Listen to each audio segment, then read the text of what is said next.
Я Азирбеков Урас Паршамбеевич, 1977 года рождения.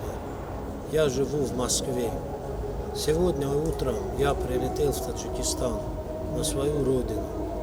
Приезжая сюда, я узнал в социальных сетях, что там очень много информации о том, что меня выдворили из России. Хочу сказать всем, что я лично приехал сюда, и здесь у следственных органов ко мне были вопросы. Но я это не воспринимал всерьез. Приезжая сюда, я пришел в следственное управление и узнал, что ко мне есть вопросы по поводу событий в Харуге. Я готов ответить на все вопросы. Если я буду невиновен, то я уеду. Если я буду виновен, то я готов понести наказание.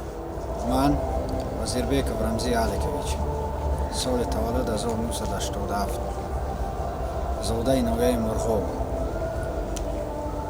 Солҳои охир дар Федератсияи Русии шаҳри Москав зиндагӣ ба сар мебарам. Ҳарчи онеро ки бародарам Нураз гуфт, гапошона тасдиқ мекунам. Мо ҳозир дар назди тафтишот ба саволҳои онҳо ҷавоб хоҳем гуфт. Агар гуноҳҳои мо тасдиқ шавад, ба гуноҳҳои худ ҷавоб мегӯем.